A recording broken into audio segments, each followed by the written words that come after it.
Hollywood. That's gooey ballyhooly Hollywood, where any office boy or young mechanic can be a panic with just a good-looking pan. All right. Hello, everybody. Welcome once again to Pass Pirate Pay, the movie discussion show. My name is Ken. I'm your host, alongside my co-host, Andy. Andy, how you doing? Hello, Ken. Andy, this is a very special episode we've got going on here today. For those of you who have not yet paid the extra fee to get the video feed of this podcast, Andy and I are wearing tuxedos. Yes. Because this is our spectacular Oscars show. Very glamorous. We're here in L.A. on the red carpet. This is our Oscar spectacular. As we are recording this show, the Oscars are a couple of days away, and we thought this would be a great opportunity to talk about what we feel is the best of 2024. Yeah. So we're going to go through some of the major categories of the Oscars. We're going to talk about what's nominated and what we like, what we hope is going to win, and stuff that didn't get nominated, stuff that got snubbed. Mm-hmm. And then after that, we're each going to give our list of the 10 best movies of 2024. Yes. So that should be fun. So yeah, as you know, I love the Oscars. It is an opportunity mostly for me to get big mad. Yeah. You know, just I love getting outraged about things. You know, but every once in a while, the Oscars will surprise you, and they're going to do the right thing and give something completely unexpected and wonderful an Oscar. I still remember 5 or 6 years ago at your very house watching the Oscars and seeing Parasite win Best Picture over the heavily favored 1917, which is mostly a pile of shit movie. Really? Oh yeah, that movie sucks. I liked it. Yeah, I'm not a fan of that at all. But Parasite is a masterpiece, I think, and no one really expected it to win. I certainly did not. So that was a great and exciting moment. Yeah, same thing with Everywhere, All at Once. Yep, that's a fantastic movie. That, I mean, if you can, I remember talking to you and Mark. It was at a pub quiz. Yeah. And I said, and it came out like in the summer. Yeah, it came out in like May or like April. Way far away from when all the Oscar movies come out. Yep. And I'm like, in a perfect world, like this would win all the Oscars. Yep. But we don't live in that world. Well, it turns out we did. It's unbelievable. It's still insane. It's totally crazy that would happen. So yeah, sometimes the Oscars do get it right. And to their credit, it feels to me like recently they've been doing a better job than they had in years past. Every once in a while, a clunker like Green Book will win a bunch of stuff. But for the most part, if you look at the Best Picture winners over the last 10 years or so, there's a lot of good and really interesting movies that win.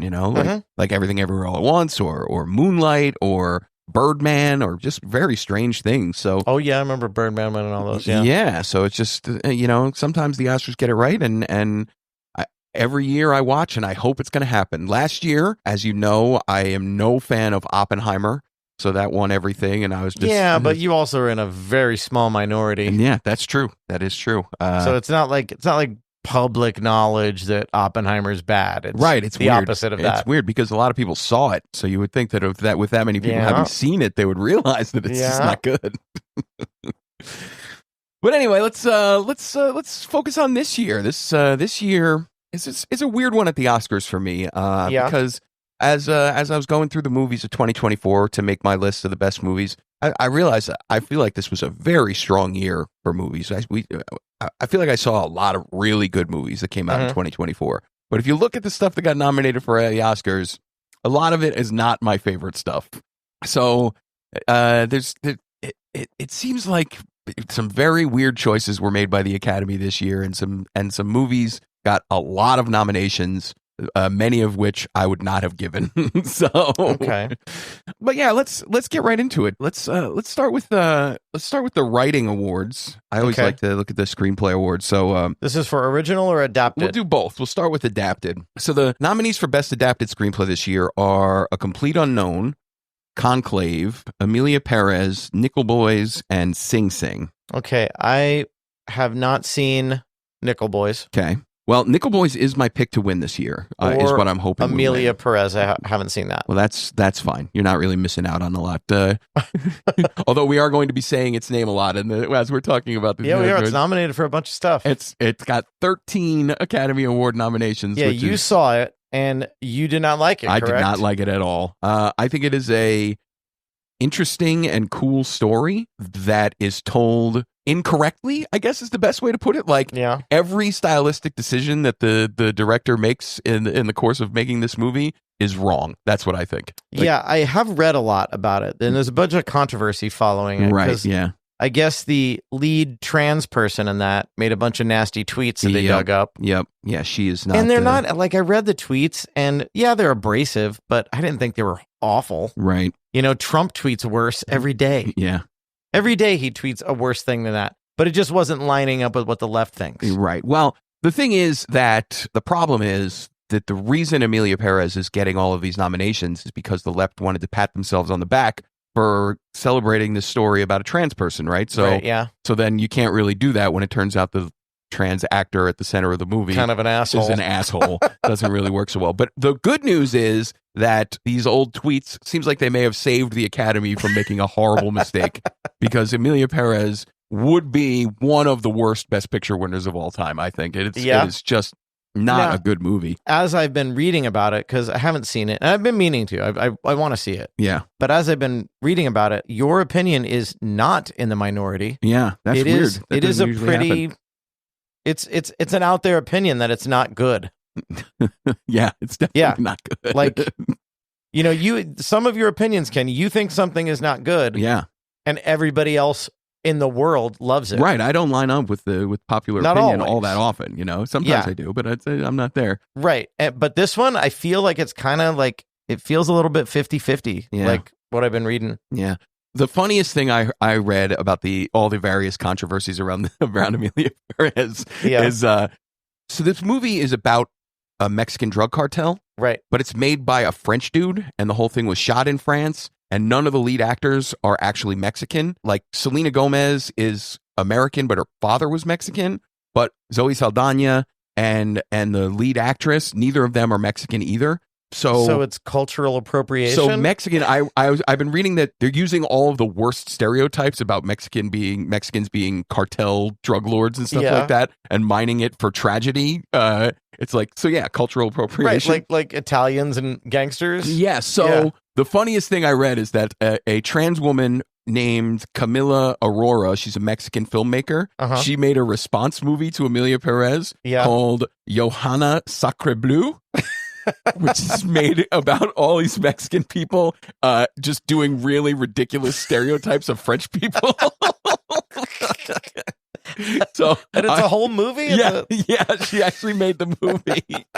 I would so much love to see this movie. So that's certainly on my list of things that I got to look out for. Because it seems like just a perfect response. Yeah, there are a lot of bullshit surrounding Emilia Perez. Yeah. So Nickel Boys is your pick? Yeah, Nickel Boys is my pick for what should win Best Adapted Screenplay. It's based on a book by Colson Whitehead, and I read the book, really liked the book, and the movie is adapted in such a way where it's really faithful to the source material, but it feels like its own like unique work of art. It's a great screenplay adaptation. And a really great movie. So yeah, Nickel Boys. Yeah, I need to see that. Yeah. I thought the writing in Conclave was pretty good. Yeah, Conclave's all right. Conclave's another one for me. I think it's a pretty good movie. I think it looks fantastic. Did they shoot all that stuff in Vatican City? I'm not sure. I think they it sure felt like it. Sure did look like it. But like the cinematography of that movie is fantastic, and it's the whole thing is like really bold colors. It feels like the whole thing was every frame of the movie is a Renaissance masterwork art painting, you know what I mean? And it also felt like kind of West Wingy, like cool and West Wingy. Yeah, you know what I mean? That's the fun of the movie, right? Where it's just like all of these backroom deals getting done, the politics of choosing a new pope. Yeah, like I actually think Conclave is kind of fun movie. In that very Aaron Sorkin-y kind of way. Yeah, it's like Lincoln. Did you ever see Lincoln? That movie's it's the same kind of thing where it's just like that movie felt like the West Wing in the 1860s, right? Where it's just like we're doing all these deals and getting it done. Yeah. So yeah, that stuff is kind of fun, but yeah, Conclave on the whole for me is just like it's a totally okay movie, but I don't know. Yeah, I thought it was a little better than okay. Yeah. Ray Fiennes is so good though. I love Ray Fiennes. It's really fun watching him work. Stanley Tucci, I think, is great in that movie. But yeah. All right. So yeah, that's Best Adapted Screenplay. For Nickel Boys, you have. Nickel Boys is what I got. I don't know what I have. I'll go with you. All right. Best original screenplay. This is always like my favorite category at the Oscars. This is always the one where I think Tarantino won original screenplay for Pulp Fiction. Yeah. And he got up on stage and he's like, this is the only thing I'm going to win tonight. And he was right. But it's just like, it's like the cool movie that they're like, well, we're not really ready to give this person the best picture, but let's at least award them. Like Charlie Kaufman gets a best original screenplay Oscar, stuff like that. And this year, again, like good stuff. The nominees are Anora, The Brutalist, A Real Pain, September 5, and The Substance. I've never heard of September 5. I don't know what that is either. I actually haven't seen it yet, so I can't really speak to that. Okay. And we covered The Substance on the show, and we both liked it. You liked it a lot more than I did. I did. But I feel like there's some really cool ideas in that movie, so I'm totally all right with it getting a screenplay nomination. Anora is great. The Brutalist I really liked. I think A Real Pain is the winner. My vote is also for A Real Pain. Yeah, because I think that was a really clever script. Yeah. Like, the other ones were great movies, but the script doesn't like jump out at me as much as that one. Yep. And exactly what I was saying about the cool award. A Real Pain is not up for very many Oscars. I think it's only up for this and Kieran Culkin for Best Supporting Actor. Good. It's a really, really good movie. And the script is funny and it's emotional and it's just a really well written movie. It is. And this is absolutely, even though Anora is a total masterpiece as far as I'm concerned. In this case, my vote is also for A Real Pain. I'm definitely pulling for that to win. Yeah, me too. All right, so moving on to Best Supporting Actor. Our nominees in that one are Yura Borisov for Anora. He's he plays Igor the Hitman. Yeah. My favorite character. That's great in the movie. that he got an Oscar nomination. It's so great. It's so cool. Kieran Culkin for A Real Pain. Edward Norton for A Complete Unknown. Guy Pearce for The Brutalist. And Jeremy Strong for The Apprentice. So I love Kieran Culkin. I love Jeremy Strong. I love him in everything. These are our it's a Roy Brothers reunite in the Oscars. I think Kieran Culkin is great in A Real Pain. I'm annoyed. He's the lead of the movie. Like I don't understand why he gets to be up for Best Supporting Actor in this movie. Sometimes there's movies where there's these weird co-leads, right? And it's kind of hard to decipher which one is. Yeah, because definitely, like I would say Jesse Eisenberg is the main character. I don't know. He might not be the lead role, but he's the main character of the movie, which is your lead role, I guess. I feel like they both have like almost identical amounts of screen time, and they both are as important to the story, equally important to the story. Like, well, it kind of reminds me of Sideways. Yeah, right. But I like Sideways is definitely about Paul Giamatti's character, right? But it could be about. But Thomas Hayden Church just doesn't get anywhere near the amount of screen time, or we don't get. It really? It seems like they're both on screen at the same time. No, there's so much more. The time. There's so much more of that movie that is just devoted to Paul Giamatti. This movie is really just, I mean, it is literally a two-hander. Like category fraud at the Oscars is a thing that happens all the time. Yeah. I'm just annoyed. I guess I'm just annoyed because I love Yura Borisov so much in Anora and he has no chance of winning and Kieran Culkin is going to win the award. Yeah. And I'm also annoyed. We're going to get to Best Actor in a little bit, but I feel like those nominees are just not particularly strong this year. And so I would have loved to have seen Kieran Culkin or Jesse Eisenberg have a shot to win Best Actor rather than just, shunting Kieran off into Best Supporting Actor. But, whatever. It could be a dark horse. I think Anora could be a big dark horse. I hope so. I really hope so.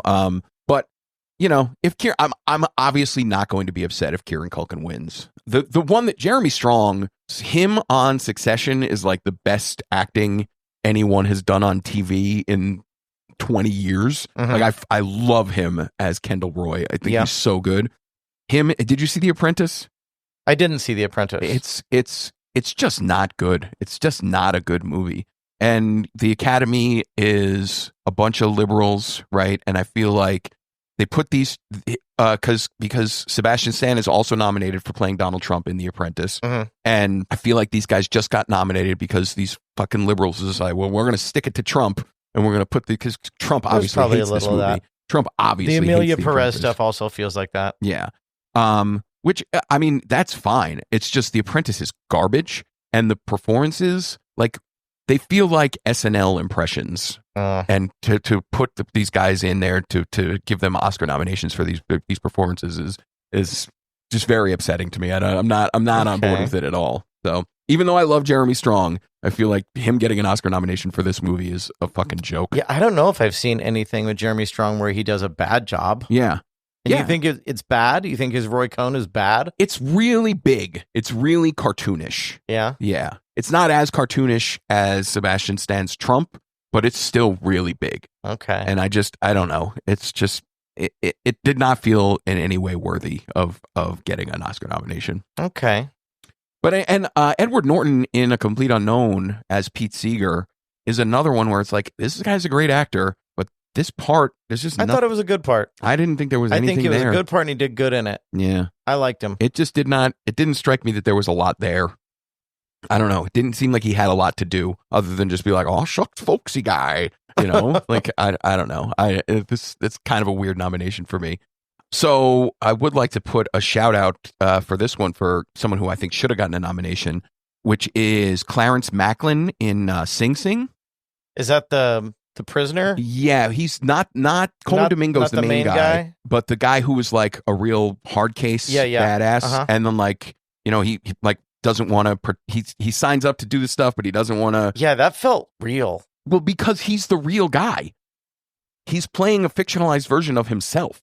Oh, really? Yeah. Oh, I didn't know that. He like a real prisoner who really went through this program in Sing Sing and now is out. And he like co-wrote the screenplay for the movie and he plays a version of himself. And I think he's fantastic in the movie. Yeah, he is. And I can't believe I'm so like, it's such a bummer that he didn't get a nomination. Oh, it kind of is. Yeah. Yeah. So that's one that I feel like, it's a big snub that's one who I would really like to see the award go to, but you know, he's not. Who would you put him in place of? Jeremy Strong? Yeah, absolutely, Jeremy Strong or Edward Norton. Even actually, I don't think either one of those guys is deserving. So that's where I'm at. Okay, so who do you think's going to win? Kieran Culkin? I think Kieran's going to win. Who do you want to win? I'm rooting for Yura Borisov. Yeah. Because I feel like, you know, we talked about Honora a lot, but he's like the heart of the movie. You know, he's just this really silent, tough guy, whatever. But you know, he's the like emotional center of the movie, which is cool. Which is what I think makes the movie great. Like, you know, it's a fun romp, but then at the end it gets really serious and emotional, and he's the center of that whole thing. So that's why I think he should win. So now moving on to Best Supporting Actress, we've got Monica Barbaro for A Complete Unknown, Ariana Grande for Wicked, Felicity Jones for The Brutalist, Isabella Rossellini for Conclave, and Zoe Saldana for Amelia Perez. Kind of a soft category. I am not happy about any of these, with the exception of Ariana Grande. When we talked about Wicked, I believe I said that she is my favorite thing about the movie, and she really is. She's so much fun in the movie. She's having a great time. She is literally the only one of these 5 women who I would have put up for the Oscar. I don't think. Is there anybody out there that you think got snubbed? Oh yeah, absolutely. Well, when we talked about My Old Ass, I mentioned that I thought Aubrey Plaza definitely should have got one. And for her, out of all those performances, she definitely should have got one. She's so good in that movie.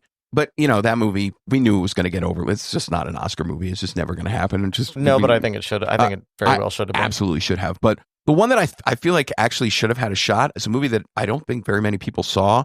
It's called Between the Temples. Oh, yeah. I don't know that one. So Carol Kane is in that movie. Oh, really? So it's a movie about Jason Schwartzman plays... Oh, I remember seeing the ads for this. Yeah, he plays a rabbi who is going through a crisis of faith. And Carol Kane, she meets up with him. She was his teacher back when he was a kid. And so she decides she's going to convert to Judaism, so she wants to get bat mitzvahed. And he is going to get her ready for her bat mitzvah. And how old? She's like old 70. Lady. Yeah, she's like 70.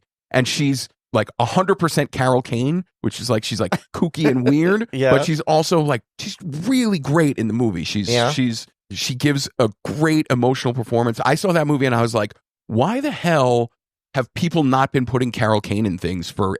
Everything I've seen her in has been great. Why? Where is Carol Kane's movie career? She should be in everything. She's so good.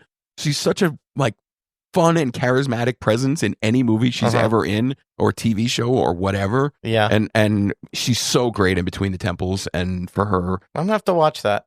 yeah, it's a really good movie. I really liked it. But yeah, for her to get beaten out by like Isabella Rossellini, I don't even remember that she was in Conclave. Yeah, she only had like 2 little scenes. What the fuck?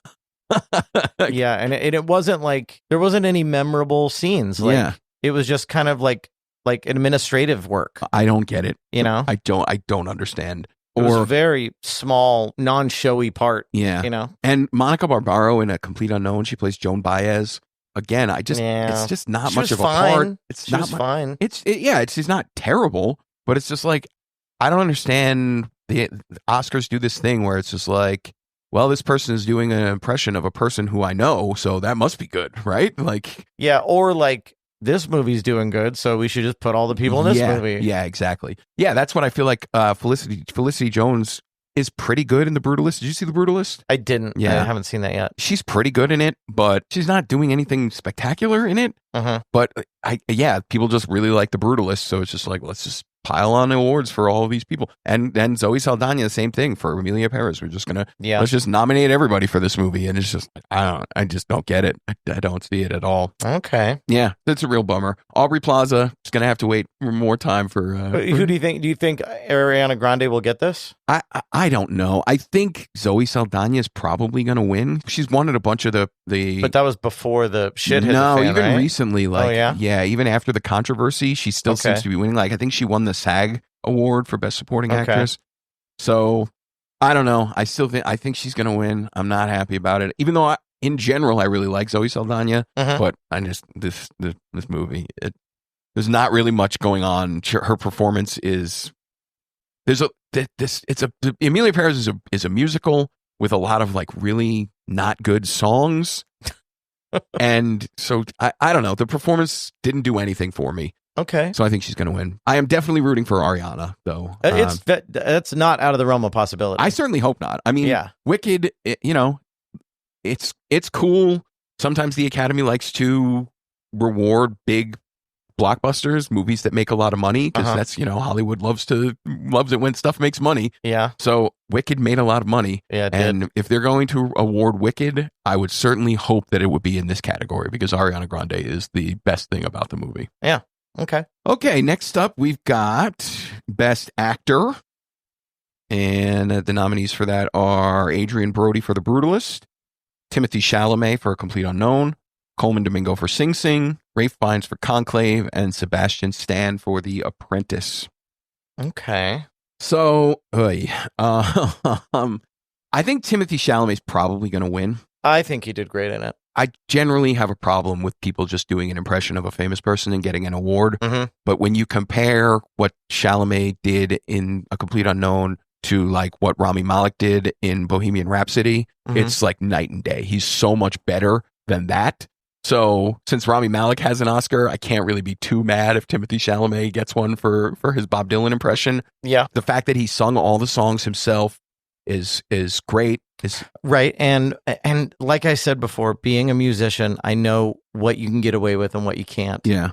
And you can get away with doing Dylan stuff. Yeah. He got away with doing it on Saturday Night Live as the musical guest. Yeah, it's pretty crazy. And no one was mad at him for it. And I wasn't either. Yeah. Dylan songs are great and they're accessible. Yeah. George Jones isn't. I think he's going to win.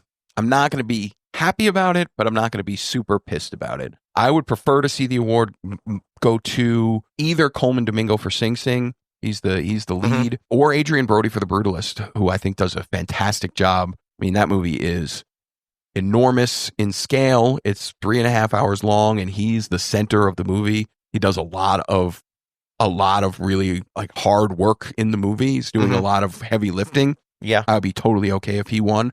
Yeah, so I'm hoping for Coleman Domingo or Adrian Brody, but I actually think what's going to happen is Timothy's going to get the win. Any snubs? My favorite lead actor performance of last year is Andrew Garfield in We Live in Time. Oh, I haven't seen that yet. I'm going to talk about it a little later, but I'm not generally a big fan of Andrew Garfield, but it's easily the best performance I've ever seen him give.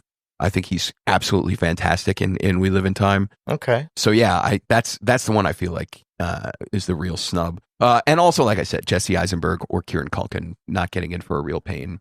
So Jesse Eisenberg didn't get anything, huh? Yeah, didn't even get. Wow. Yeah, I mean, he got the screenplay nomination, but that's it. Oh, because he wrote it, huh? Yeah, he wrote and directed it and started it. Oh, wow. Yeah. Hopefully he wins Best Screenplay. I'm kind of bummed he's not nominated for Best Actor because I feel like his performance is at least equal to what Kieran Culkin is doing in that movie. I think he's very important to the emotional center of the movie. But, that's not the world we live in. We got to, reward people for playing Saturday Night Live versions of Donald Trump. That's where we're at instead. I bet those don't win. I'm sure. I don't think The Apprentice is going to win, which is good. But the fact that it's even nominated, the fact that we're even talking about it, it's just such a not good movie. Yeah. Yeah. It's pretty much trash. Yeah. Yeah. All right. So next up, we've got Best Actress. And the nominees for that one are Cynthia Erivo for Wicked, Carla Sofia Gascon for Amelia Perez, Mikey Madison for Honora, Demi Moore for The Substance, and Fernanda Torres for I'm Still Here. So I haven't seen I'm Still Here yet. I'm Still Here. What is that? So it's a Brazilian movie. It's about I believe she plays the wife of a Brazilian politician who is disappeared. Okay. Cynthia Erivo in Wicked. I think she's great. She's got a great voice. She sings really well. I think she did good. I will not be disappointed. I'm sure you're pulling for Mikey Madison or Mikey Madison. Definitely pulling for Mikey Madison. But I would not be disappointed if Cynthia Erivo, Demi Moore, or her won. Yeah. I think they all did great. Yeah, I don't know. I don't. Demi Moore is good in The Substance, but not spectacular. And I think she does a really great job. The best, when you think about that performance and how she sold it, and how she sold that conflict, that inner conflict, it was good. The best scene in that movie is where she's about to go on the date with the guy, and she keeps wiping off the makeup and then reapplying. That is the conflict. It's so fantastic, and she's really great in that scene. Mm-hmm. I don't know. I think she's good in it. I think she's going to win. I do think she will win the award, but I feel like Mikey Madison in Honora is like a once in a lifetime transcendent movie performance, and for her not to win is just a fucking travesty. Is the way I look at it. Do you think the Oscars and Oscar voters look at this performance and go, "This is great," but she's going to have a million of these? Yeah, maybe we're going to be able to do this again. It could be, but like. And Demi Moore is not going to have a million more of these. I agree with that in theory, but the problem with that, it's not like Demi Moore has been snubbed by the Oscars over and over again throughout her career, right? No, but she hasn't won any. Right. You know why she hasn't won any? Because she's never been a good actor. When has Demi Moore ever... mean, Ken. It's mean, but accurate. It is not accurate. What is name a great Demi Moore performance before The Substance? What do you got? Now you have me on the spot. Well, yeah. Ghost. She was good in Ghost. Oh, God. Oh. So the movie of hers that I like the best is A Few Good Men. And she is easily the worst thing in that movie. Like, easily. Like, what is she doing in this movie? She cannot handle the dialogue. Demi Moore is just not a good actress. She got a lot of parts in the 80s because she's beautiful. And then once she became beautiful, she became disposable because that's the way Hollywood works, right? But this isn't like the tragedy of losing a great actor. This is a tragedy of losing a person who is on screen. Like, I don't know. I think that any movie where you can get an Oscar nomination where at the end of the movie you look like a hemorrhoid deserves some kind of accolade. Yeah. That is an achievement. Yeah. So this category, I have a few snubs. So the person who I feel like should be getting the accolades that Demi Moore is getting is Pamela Anderson. Last Showgirl. I never saw Last Showgirl. Pamela Anderson is another person who has never been a good actor, and now she is, and was beautiful. Very beautiful, and this is probably the last time anybody's going to get a chance to celebrate her for her career. That is a snub because she was being talked about, right? Yeah, and she is, I think, much better in The Last Showgirl than Demi Moore is in The Substance. Okay, just really good. And did you like The Last Showgirl? I love it. I love it. I think it's great. Another one, Saoirse Ronan in The Outrun, where she plays a recovering alcoholic who goes up to the Orkney Islands off the coast of Scotland and just like lives like this reclusive life for a while. That movie is very good, but it mostly exists just to like watch Saoirse Ronan cook, and Saoirse Ronan is fantastic in it. Okay. But the number one snub, I feel like, for best lead actress, my favorite, other than Mikey Madison, my favorite lead actress performance of the year, actually my second favorite performance of any kind throughout the entire year, is Willa Fitzgerald in Strange Darling. Okay. That was quite a marathon of a performance. This is a person who I had never seen before I saw the movie Strange Darling. Yeah, and I was immediately just like, who the fuck is this person? She is so great in that movie. She carries the whole movie on her shoulders. Yeah. It's a fantastic movie. It is. And she is dynamite in it. I'm so excited for whatever the future holds for Willa Fitzgerald. Yeah. But yeah, so that is my Strange number one Darling snub. snubbed across the board, right? No nominations for Strange Darling. That is maybe the most underrated movie of the year for sure. I mean, it's fucking remarkable. Yeah. I absolutely love it. Made by a local Vegas guy. Yeah. Bunch of my Facebook friends knew him and went to the premiere and stuff. Yeah, this is a really good year for Las Vegas in the movies. Large portions of Anora take place here. The Last Showgirl is here. Yeah. JT Molnar from the writer director of Strange Darling, he lives here. Yeah, this is a good year for Las Vegas at the movies. Right on. Yeah. All right, so now let's get right into Best Picture.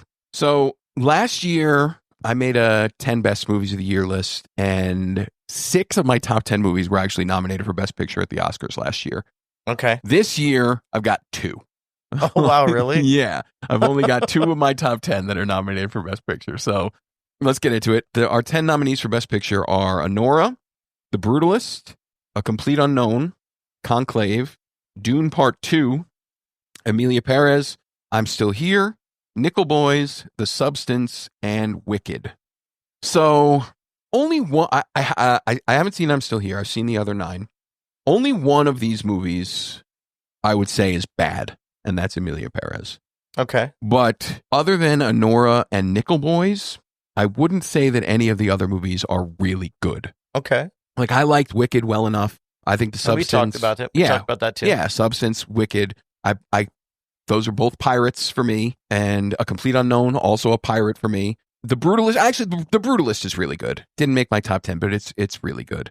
Yeah. But other than The Brutalist, Anora, and Nickel Boys, those are my only 3 pays of the entire 10 nominees. I think I only have 1 on there. Really? Yeah. No, you got The Substance and Anora. I have 2 on there. Yeah. Did we have the same 2?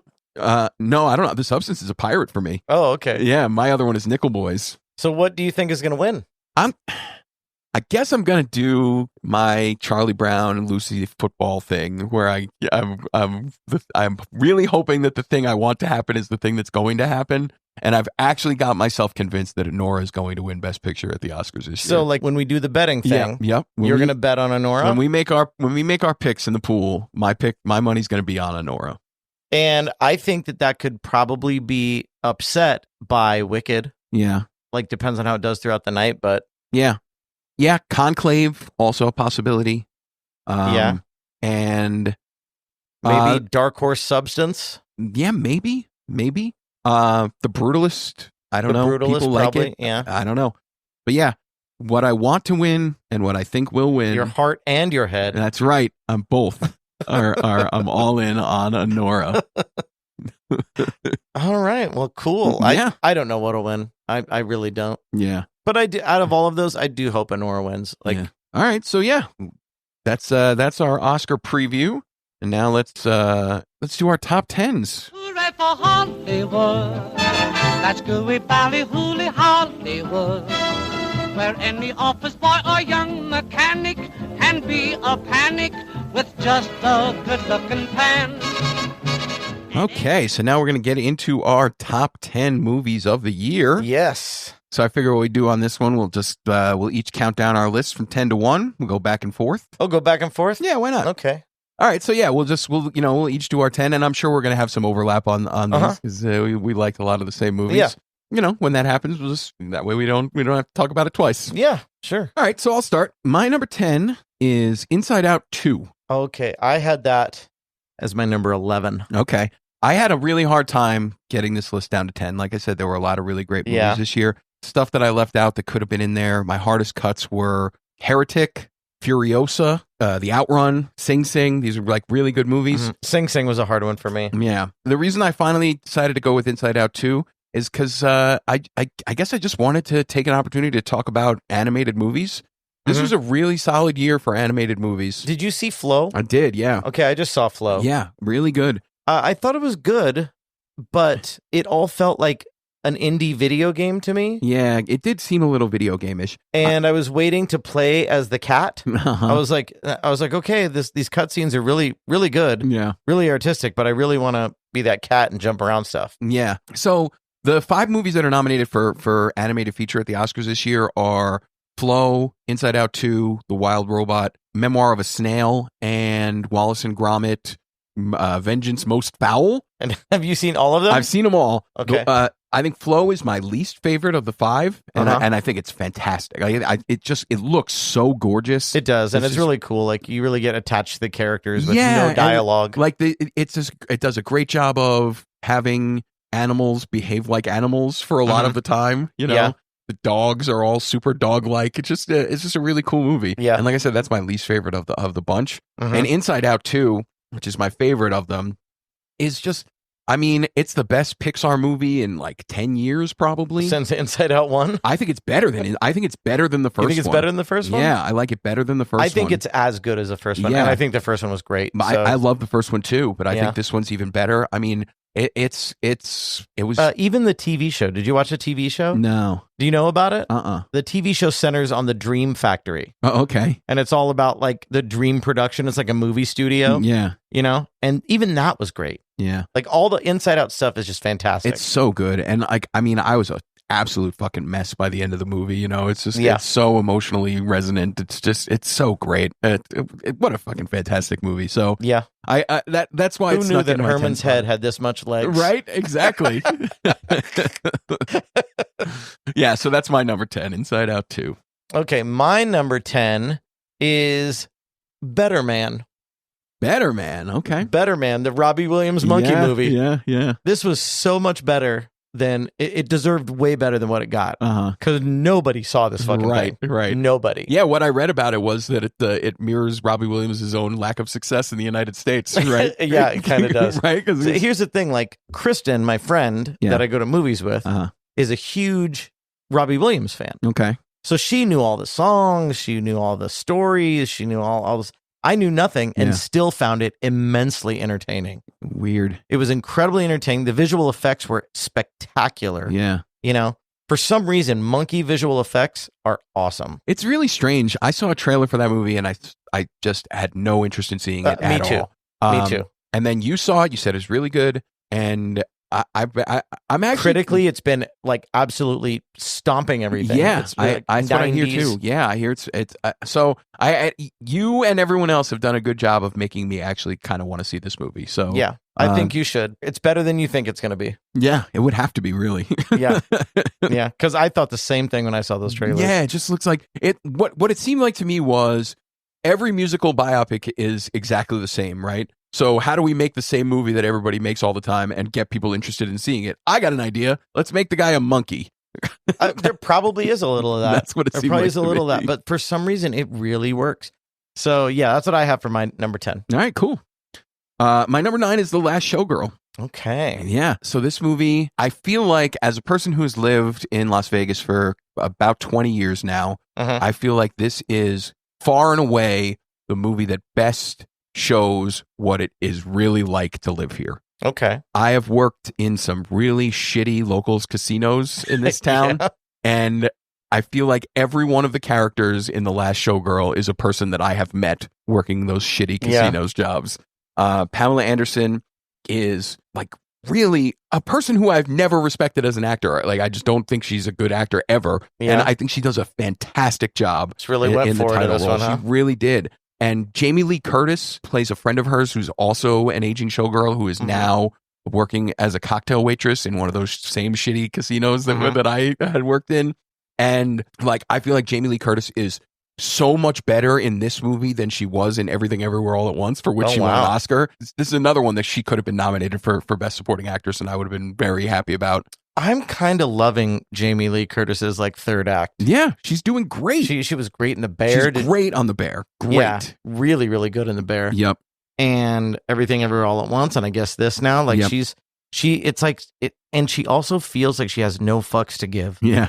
I don't care what the role is. I just want interesting, cool stuff. Yep. Which that's cool, man. Yeah, it's awesome. Dave Bautista is also like shockingly good in this movie. Like, he's a very underrated actor. I agree. I've seen him do some really good work. I mean, he's always funny, right? Like whenever he like in the Guardians movies, he's the funniest guy. He's the funniest part of those movies. Yeah. But this movie, he's like actually legitimately good as an actor. I'm like, I couldn't believe it.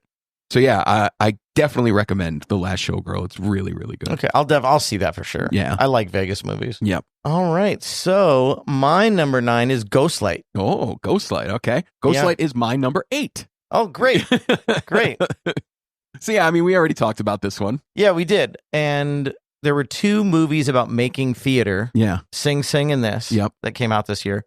And what I like, and why Sing Sing didn't make my list, and why this did, is because they focused more on the actual work of theater. Okay. And I liked that. I like to see them actually focus on the work of the show and see those breakthroughs happen and with Sing Sing, I felt it was more of the theater thing was more just a backdrop and kind of a thing that kept the plot moving and they weren't really working on the pieces. Right, sure. You know? Yeah, I'm with you. I also really liked Sing Sing, but I also like this one just a little bit better. And for me, I think the main thing I liked more about this one was just the quality of the acting on the whole, I guess, which is weird considering I said I think Coleman Domingo should win the Oscar and the Clarence Macklin should have been nominated. But I just this movie with its cast of unknowns who all felt almost like a documentary at times. Yep. You know? And it's the all of the people in this movie who nobody has ever heard of and no one has ever seen before. They just do a fantastic job. So yeah. I mean, it felt very, very real. Yep. I mean, so that's my number 9. And it's my number 8. So what's your number 8? So my number 8 is Strange Darling. Oh, okay. I guess that ranked higher for you too. Yes, I have Strange Darling at number 2. Holy moly! Yeah. So we never talked about Strange Darling. Yeah, we on the didn't show. do it on the show. We wanted to. I think we wanted to put in one of them, but we decided against it. Yeah. I think we were going to do it in our women's stories, the one of really early episodes, but it just didn't seem quite right. But the other ones fit better. Yeah. But yeah, Strange Darling. So I remember you and Mark coming in and you were over the moon about this movie. Yeah, it's unbelievable. Going just ape shit for it. And I'm like, God damn. So I went and saw it and I thought the same thing. Yeah. I thought it was just the way it turns your Apple Cart over partway through is just perfect. Yep. It's a movie that is told in 6 chapters and it tells each chapter, tells the chapters out of order. Yep. And it seems like, we're just doing this. We saw Pulp Fiction. We're doing this. But no, it is absolutely crucial to the story that they tell it in this way. Yeah. And the movie, I'm not going to reveal its secrets because it does a great job of concealing them. Yeah. So, but just suffice to say, it's a movie about a serial killer and some really some violent shit happens in this movie and a lot of people die. And when the movie ended, I was giddy. Like Mark and I saw this movie and he turns to me and he's like, "You're way too happy for the movie that we just watched." And I was just so excited because it's just such a fucking remarkable movie. Yeah, it's so much fun. It's a roller coaster, it's man. Such a great ride. It's really, really cool. Yep. And like we said, JT Mulner from Las Vegas, so good for him. And Willa Fitzgerald, the lead actress in the movie, just a fucking dynamite job. Yeah, I thought everybody did a great job in the movie. Yep. Yeah. And it does feature the single most disgusting, like the Substance is a very disgusting movie, but Strange Darling has a scene that is even more disgusting than anything that happens in The Substance, and all it is people making breakfast. It's a really gross breakfast. So let's leave it at that. All right, so what do you have for number 7? All right, my number 7 is Small Things Like These. Okay. That was my number 13. Number 13, okay. I really wanted to put that higher on the list, but I really enjoyed this movie. That was really good. This is the movie. It was heavy, though. Really heavy. Cillian Murphy, That's an actress performance that should have been in the Oscars too. Oh yeah, and best supporting actress also. Emily Watson as the fucking scary ass nun. Yeah. So this movie and Cillian Murphy. Cillian Murphy is fantastic. Like so much better in this movie than he was in Oppenheimer, but that's a whole other thing. Yeah, let's not bring up old shit. Yeah, I can't do it. But but he's so great in this movie. And so it's a movie. It takes place in Ireland in what is it, the 80s? I can't remember. But it's at a time when the Catholic Church is obviously hugely powerful in Ireland, and there are these places run by nuns where young women who get pregnant out of wedlock go and then are basically kept there as indentured servants. And sometimes killed. Yeah. And Cillian Murphy plays a guy who discovers one of these places and he's like a delivery guy. Yeah. And he just has to kind of deal with how he feels about this thing existing in his town and what he is having to decide what he's going to do about it, if anything. Yeah. And it's just like, it's a movie that feels like it's shot like a horror movie in a lot of ways. Mm-hmm. Like it's like really quiet and intense and creepy a lot of the time. Yeah. And the acting is fantastic. It's just a really, really fantastic movie. Yeah, it was really good. Really enjoyed. Yeah. It's on my list. It's just not on the top 10. Yep. All right. What's your number 7? My number 7 is The Substance. Okay. I thought The Substance was fucking awesome. Yeah. I figured you would. It was like John Carpenter's Barbie. Yeah. Right. Exactly. Yeah. When I saw The Substance, I knew immediately that you would love it. Yeah. I'm glad it's up for all these awards. Yeah. I hope when they accept the award, they come up in the suit. That would be.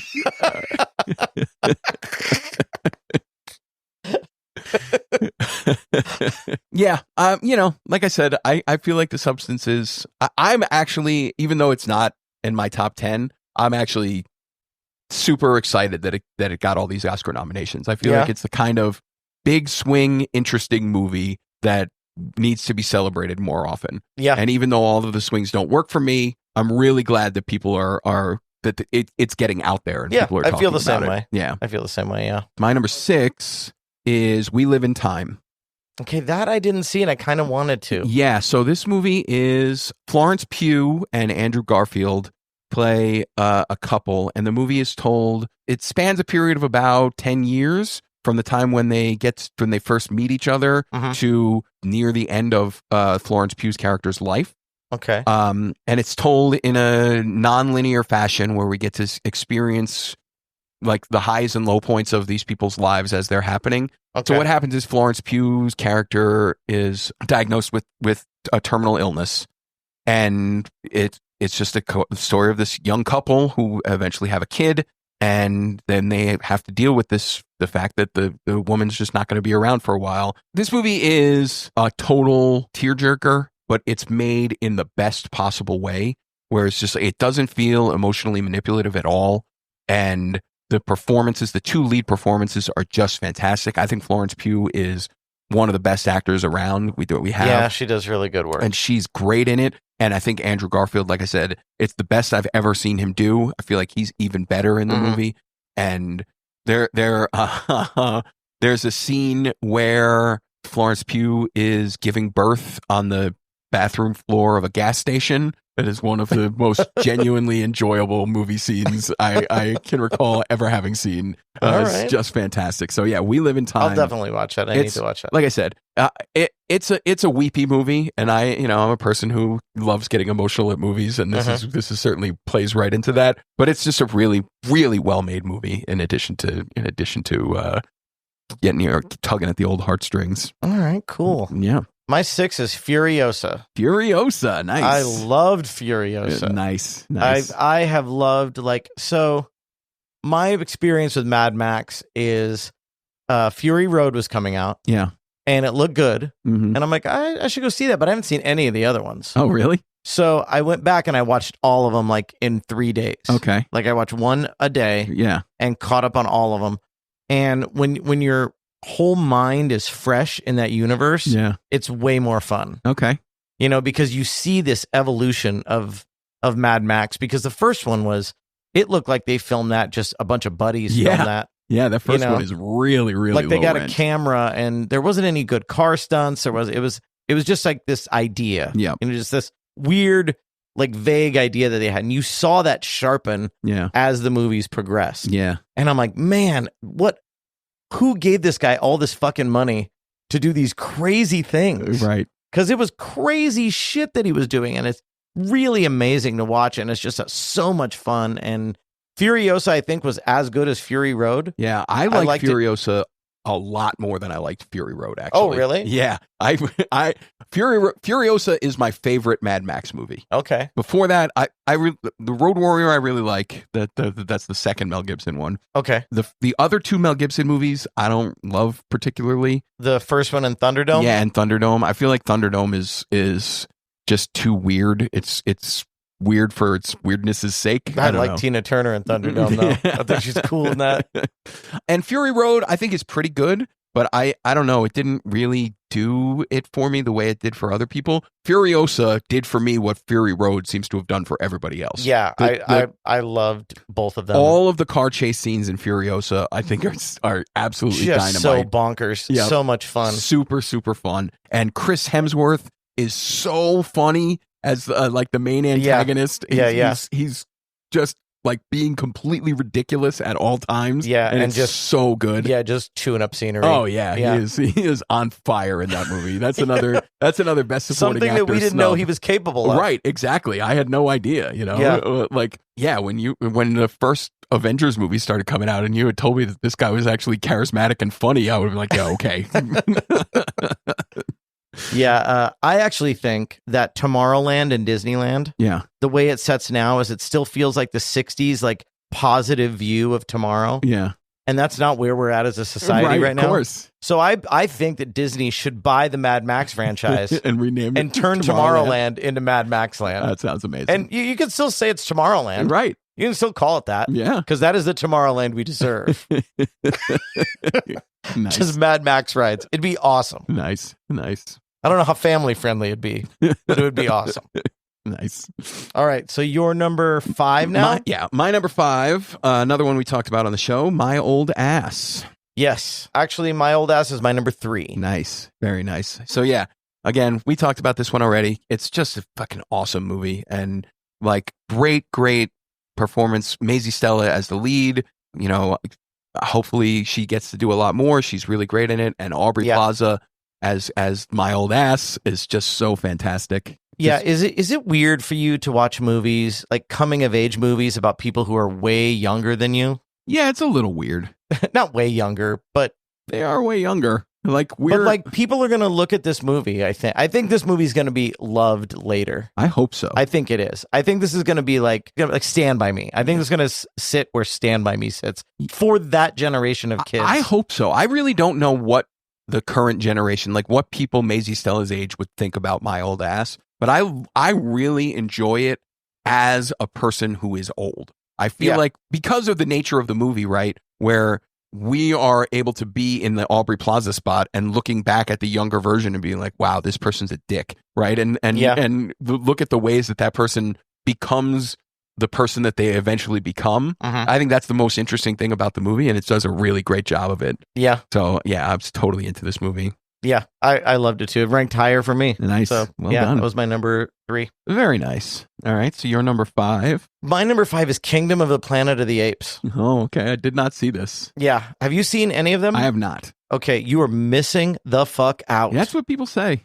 All right, so I know that the original Planet of the Apes movies in the 60s came out, and people loved those. Yeah. And I never got that. The only one I've seen is the first one. Yeah, well, actually, I also saw the Tim Burton one. But I understand that the concept is cool and everything, and I understood that when I was a kid and I had seen pieces of it and everything. Yeah. But I'm like, these monkeys look silly. The way their mouths moves was cool. I thought back in the day, but these movies, like now I get it. Okay. Now I get it. Like I get why people love them. Okay. And for one, again, monkey visual effects are so good. Yeah. So good. How they can capture the actors as they play the monkeys and convey that so well. Well, yeah, I think 3 of the 5 movies that are up for Best Visual Effects at the Oscars this year are monkey movies. Yeah. It's Better Man, it's Kingdom of the Planet of the Apes, and it's Wicked. Three monkey movies. 3 monkey movies. That's right. Yeah. They're just so good. Like, and each one of these sequels, unlike a lot of movies with a lot of sequels, each one of these sequels gets better and better and better and better. Yeah, I actually thought that this one, because this one is not made by the same guy who did the first 3 in the series, right? It's almost like they're starting another trilogy. Okay. So the first 3 that happened followed Caesar, the monkey Caesar, and now this takes place years and years after that. Okay. And so followers of Caesar have like split into factions. All right.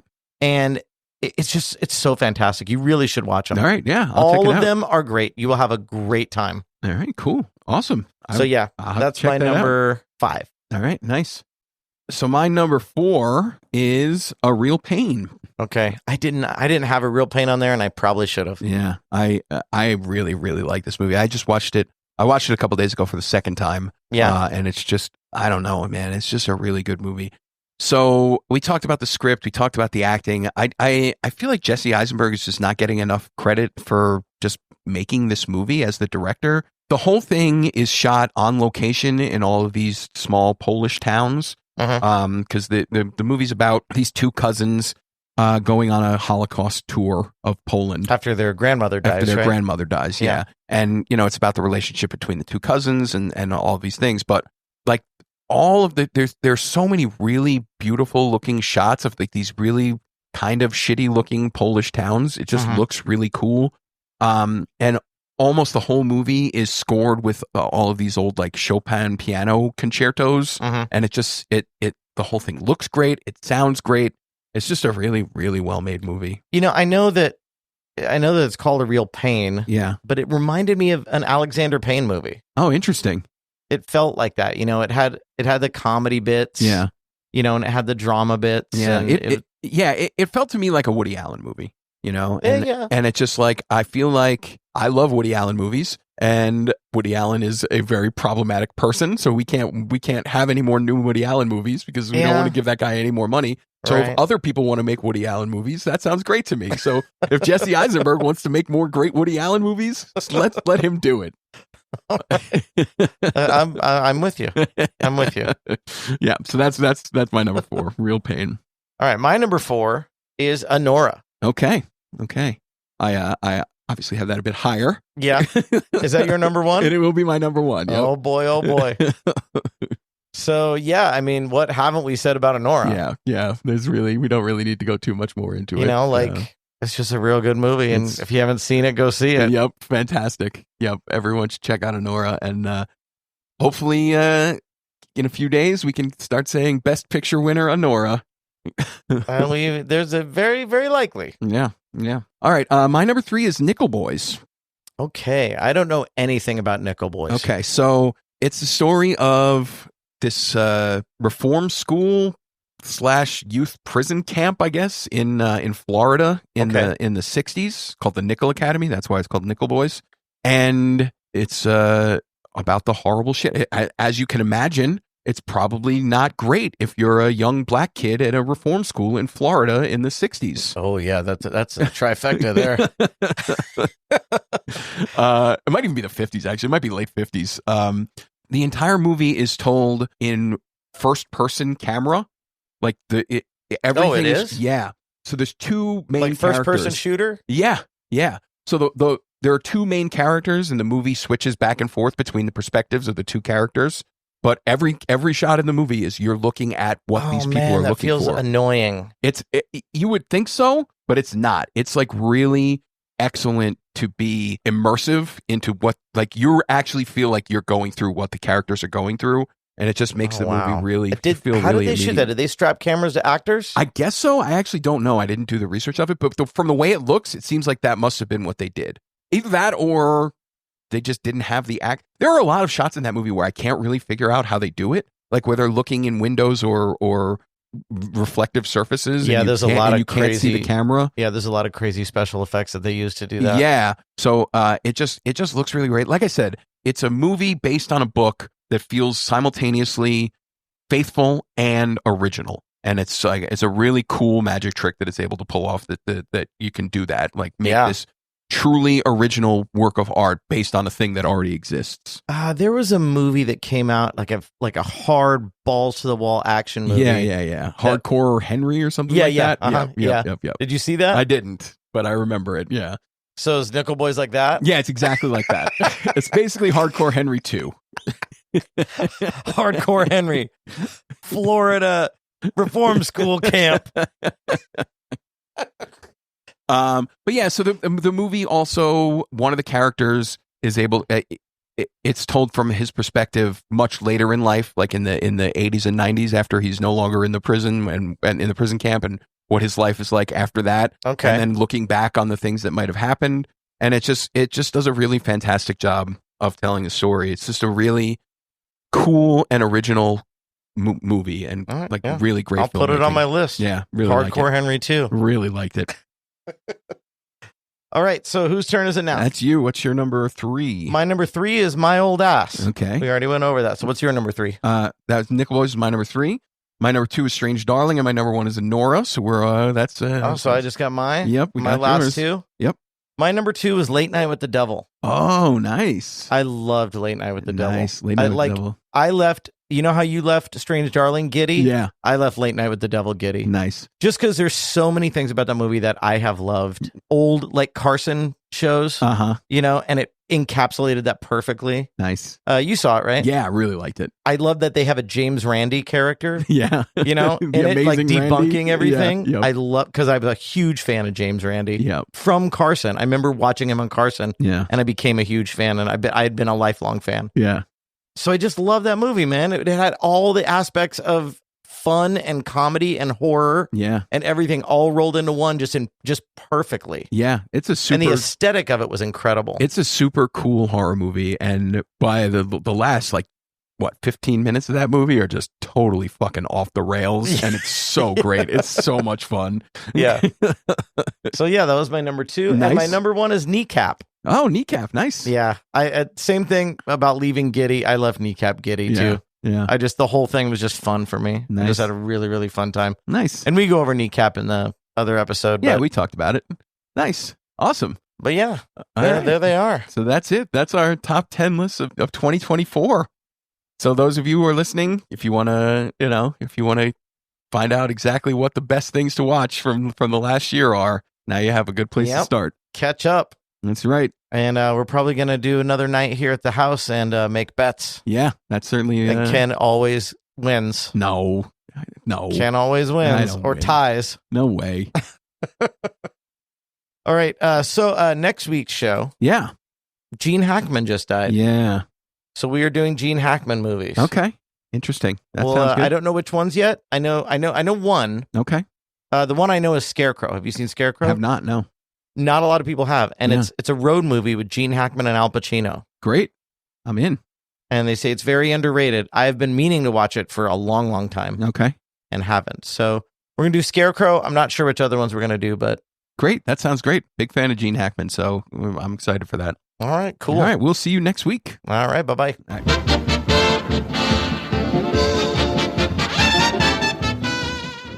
Thanks for tuning in to Pass Pirate Pay. This episode was produced by the one and only Andy Morris. If you haven't already, hit that subscribe button on your favorite podcast app. We'd hate for you to miss out on all the fun. Curious about where to stream the movies we talked about? Head on over to passpiratepay.com. We've got everything listed with handy links on where to watch. You can also join the conversation on our Facebook page or stalk our cinematic musings on Letterboxd. Links are on the site. Got a movie or a TV show you think we should review? Fill out the contact form, or this is cool, you can even text us right through the episode player on our website's front page. Thanks again for hanging out with us. Until next time, keep watching, keep rating, and keep it past Pirate Pay.